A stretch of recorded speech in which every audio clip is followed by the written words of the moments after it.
Hey everyone, this is Mark with NCEngravers. I want to do a quick video with you guys explaining our Hellcat optic cut service.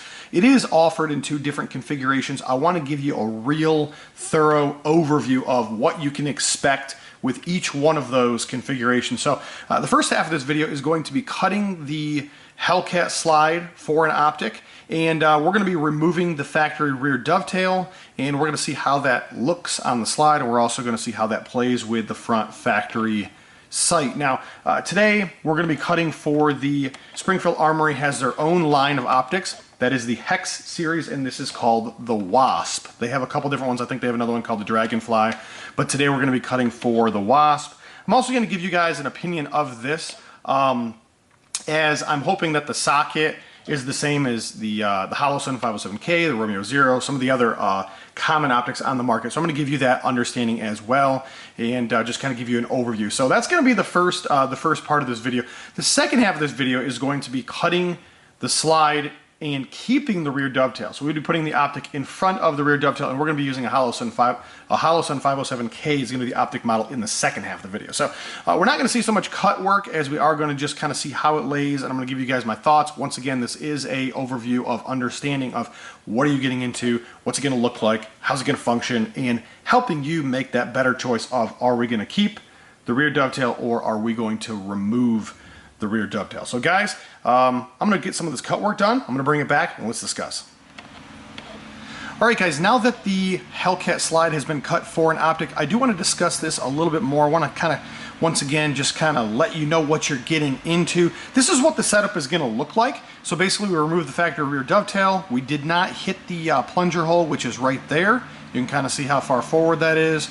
And the main idea here is that we're cutting it for the Wasp. And that's kind of how that looks. We've got some pictures in here that we will include in the video. Something that I do want to discuss here just momentarily, and I'm not sure if there's a workaround, maybe it's something that we will offer, I don't know quite yet. This socket is also the same socket as the K model. So the 507K, 407K, it's the same socket, Romeo Zero. There's several optics that happen to fit the same socket. And ideally, this is probably the optic of choice that I would select, just because we see it more often on other models, the Glocks and some of the SIGs.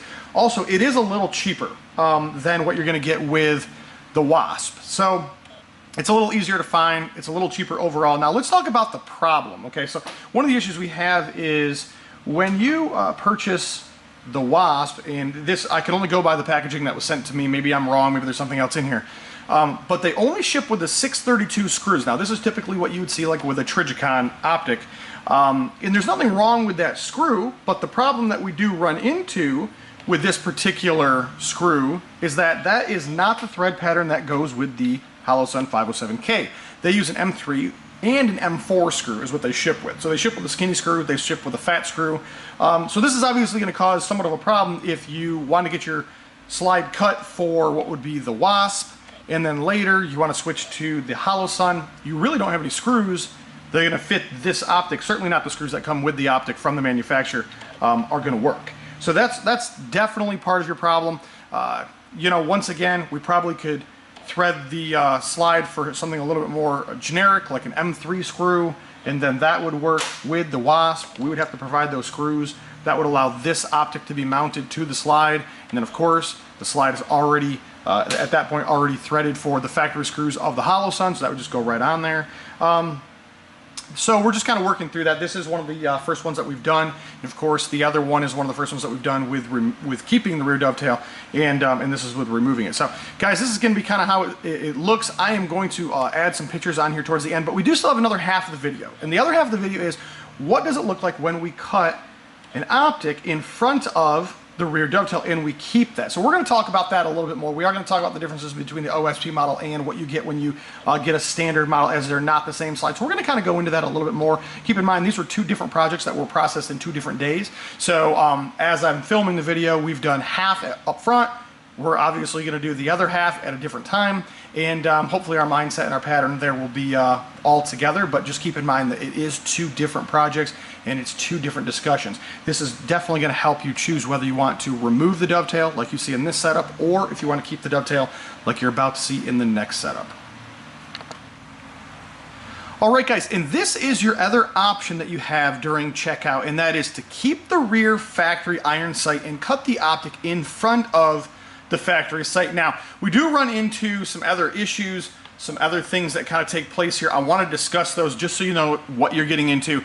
The factory iron sights will co-witness with the optic. It's not like a lower third, as they would call it. It's just like a barely visibility between them. It's just a real low ability to use the iron sight in conjunction with the optic. It does work. You are able to see the co-witness, but if you're using a different set of iron sights, something that's aftermarket, or you're replacing them, I don't know if it's going to work or not. These happen to be the factory sights that that come on the gun. You guys can take a look at the rear, take a look at the front, and kind of get an idea of what we're using here.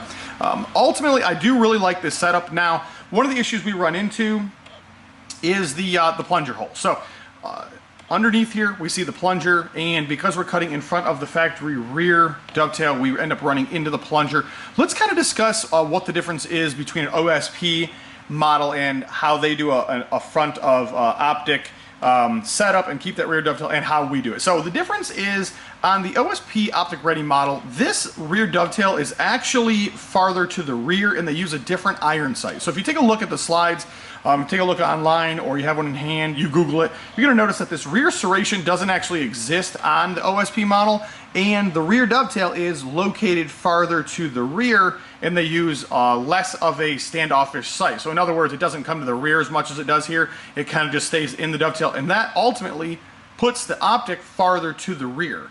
So the idea is that they don't hit the plunger hole because they're not that far forward. So the actual slides themselves are manufactured differently. They're not the exact same weapon or the same slide. There is a difference in there. We do see this on a lot of different models that are on the market. It's not just something that Springfield does in the Hellcat. We see this a lot on the optic ready CZs, like the P10s. We've seen it on some of the Canic stuff as well. So there happens to be different slides. It's not just, hey, one's optic cut and one's not. There are actual differences in those slides. I know that Walter's done this on several of their optic ready models as well. So on this particular one, it's not necessarily a bad setup. You are able to co-witness with the iron sights if you do choose that you want to keep the rear iron sight on the slide. One of the things to take note of is we do hit the plunger hole. We're going to include a picture there. So it's not really that big of a deal. The plunger does move as it's designed. We still get the full stroke on it all the way to the bottom. We'll see if we can get you in here a little better. So this does go all the way down here. Highly recommend. It's almost a required service at this point for you to provide the optic when you have this service done. I say that because we're going to run into things like the screw needs to be shortened down to make sure the extractor still works. We need to make sure that we can actually mount the optic over top of the spring that's up in this front zone and not have any issues with it twisting sideways or turning or anything along those lines during the mounting process. I would highly suggest you do that, or you're going to find yourself tinkering and playing around with trying to get things installed, trying to make sure things work correctly. Guys, we don't charge anything for that. Okay, so if you want us to put the iron sights back on or put the optic on or whatever the case is, there's no additional fee for us doing that work. All right, guys, now that you have seen both formats, you understand everything that is involved with putting the optic in front of the rear dovetail or the option of cutting the rear dovetail off. I just kind of want to briefly go over my thoughts on it, maybe steer you into one direction or the other. Now that you've seen all the details, I want to give you my opinion, as I'm the one that usually sees a lot more of these than you guys do, because you guys only have one in hand. My personal opinion is I would go with removing the rear dovetail and go with just the optic on the slide only. The reason I say that is because this optic, and it's going to be hard to see here, I'll include some pictures, but this optic and the Holosun 507K, it does work with the factory front sight. So you're not trying to upgrade a front sight to something that works with the rear. These optics do have a built-in rear dovetail, as does the 507K. There is a built-in rear dovetail there. My personal opinion is I just don't see any value in cutting this in front of the rear dovetail to hit the plunger hole to allow dirt and grime to get up underneath the optic.